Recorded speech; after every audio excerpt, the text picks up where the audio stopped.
Fish sticks are a marvel of food engineering, a testament to how science and creativity can transform something as simple as fish into a universally loved snack. At first glance, they look simple, neat golden rectangles, all the same size, lined up in the freezer aisle like soldiers, each one promising a bite of comfort and familiarity.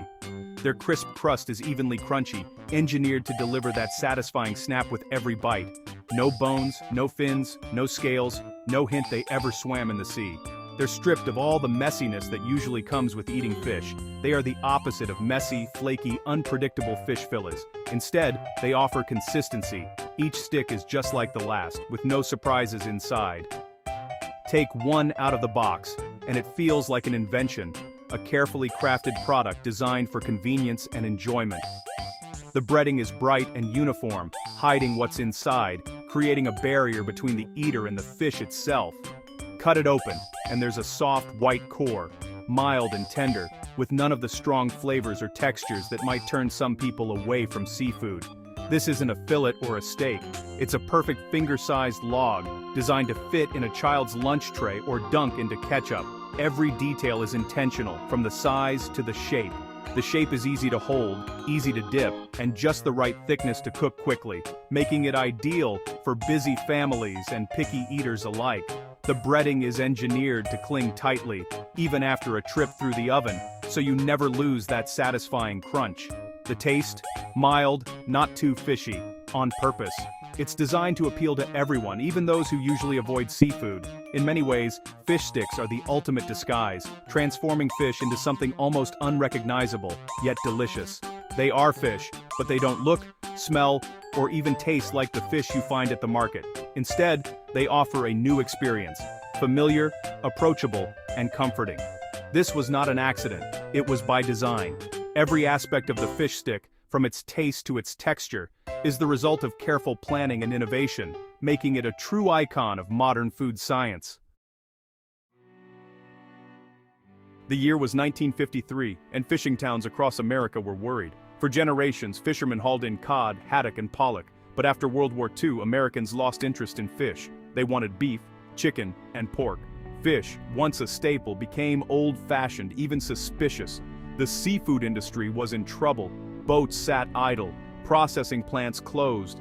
Fishermen feared their way of life would disappear. Something had to change, and fast. Food scientists and marketers looked for answers. They realized people didn't like the mess and smell of cooking fresh fish. They wanted convenience, consistency, and something their kids would actually eat. The answer? A totally new product: the fish stick. Fish sticks were designed to solve every problem. No bones, no skin, no mess. Just pop them in the oven, serve, and enjoy. In a stroke, they saved the fishing industry and brought fish back to America's dinner tables. The journey of a fish stick begins far from your kitchen table, out on the icy, windswept seas. Here, the process starts in some of the coldest and most challenging waters on Earth, where only the hardiest fishing crews venture. Giant trawlers equipped with massive nets haul in tons of fish, mainly cod or pollock, which are prized for their mild flavor and flaky texture, perfect for fish sticks. On board, skilled workers and advanced machines work together to clean, fillet, and freeze the fish within hours of the catch, locking in freshness and quality right at sea. Freezing is absolutely crucial. It preserves the fish at its peak, ensuring it stays fresh and safe until it arrives at the processing factory, sometimes thousands of miles away. Inside the factory, workers bundle up in winter gear, as the entire facility is kept at freezing temperatures to maintain the cold chain and prevent spoilage. Powerful machines then slice the frozen fish blocks into long, uniform strips, each one destined to become a fish stick. These strips are engineered to be exactly the same size and shape, ensuring every fish stick cooks evenly and looks identical in the box. At this stage, each strip is like a blank canvas, ready for its transformation. The next step is breading, which gives fish sticks their signature crunch. First, the strips pass through a gentle waterfall of flour, which helps the batter stick. Then, they take a quick dip in a specially formulated liquid batter, coating every surface. Finally, the battered strips roll through a bed of crispy breadcrumbs, which give fish sticks their golden crunchy exterior. The breading recipe is carefully developed to stick tightly, so it stays on even after freezing, shipping, and baking at home. The freshly breaded sticks are then flash frozen once more, locking in moisture and flavor in just seconds.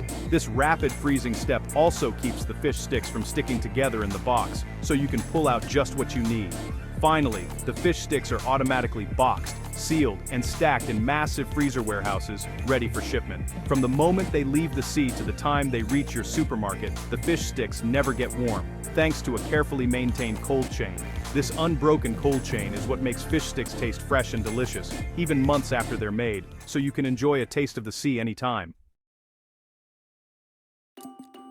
Originally, fish sticks were made from Atlantic cod. Cod was huge, cheap, and mild, but by the 1970s, cod stocks were shrinking. Overfishing and changing ocean conditions made cod expensive and rare. Producers had a problem. If fish sticks got too pricey, families would stop buying them. The solution was Alaska pollock. Pollock was abundant, cheap, and tasted almost the same. Best of all, it was easy to process. Its meat turned white and flaky after freezing, just like cod. Factories switched to pollock quietly. The breading, the shape, and the frozen process hid the swap. Most people didn't notice. The taste was still mild. The texture was still soft. In the world of fish sticks, the species didn't matter. What mattered was consistency. This quiet switch helped keep fish sticks affordable and available. It also gave new life to the Alaska pollock industry, which now supplies fish for everything from fish sandwiches to imitation crab. Fish sticks started as an American invention, but, their appeal quickly spread across the Atlantic. In the 1960s, British food companies began making their own versions, called fish fingers. German companies followed soon after. Why did fish sticks catch on in Europe? The answer is simple: convenience. In post-war Europe, families wanted fast, affordable meals. Fish sticks were easy to cook, easy to portion, and, honestly, easy for kids to love. They fit perfectly into changing lifestyles. European producers adapted the recipe to local tastes. Some added spices or extra crunchy breading. Some used other types of whitefish like hake. But the core idea remained the same: fish hidden inside a golden crust. By the 1970s, fish sticks were a staple on both sides of the Atlantic. They became a symbol of modern food, engineered, convenient, and endlessly adaptable. In Britain, fish sticks are better known as fish fingers. They became especially popular thanks to clever marketing and school dinners. Birdseye, a leading brand, turned Captain Birdseye into a household name. The captain's friendly face promised quality and adventure. Just what British families wanted. Fish fingers fit perfectly into British food culture. They were quick to prepare and paired well with chips, peas, or baked beans. Kids loved them because they were fun to eat. No bones, no fuss, just crunchy goodness. Over time, British fish fingers became more than just a meal. They appeared in jokes, TV shows, and even art. For many, they bring back memories of childhood lunches or family dinners. They are a comfort food with a crunchy shell. Even today, fish fingers remain a favorite in the UK. They are proof that a good idea, engineered in America, can take root and thrive in new soil. Germany too fell in love with fish sticks. Called Fischstäbchen, they became a household staple in the 1960s and remain popular today. German families appreciate their convenience. Fish sticks fit neatly into busy lives and picky appetites. Producers in Germany sometimes use local fish, but Alaska pollock is still the favorite. The breading may be a bit thicker and the sticks slightly longer, but the core remains the same. In Germany, fish sticks are often served with potato salad or remoulade sauce. Fish sticks even have a place in German pop culture. They appear in school cafeterias, family gatherings, and quick weeknight meals. Many Germans remember their first taste as children, always crunchy, always mild.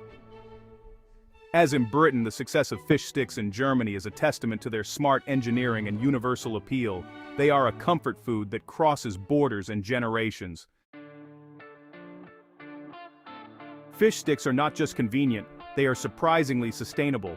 Many are made from Alaska pollock, one of the world's best managed fisheries. Pollock is caught in large amounts, but strict rules make sure the ocean is not overfished. This keeps fish populations healthy for generations to come. Compared to beef or pork, fish sticks have a much lower carbon footprint. Raising cattle takes lots of land, water, and energy. Fishing for pollock uses less space and creates fewer greenhouse gases. The frozen process means less waste, too. Almost the whole fish is used. Some brands now use certified sustainable fish. Look for badges like MSC or Marine Stewardship Council on the box. This means the fish was caught with care for the ocean.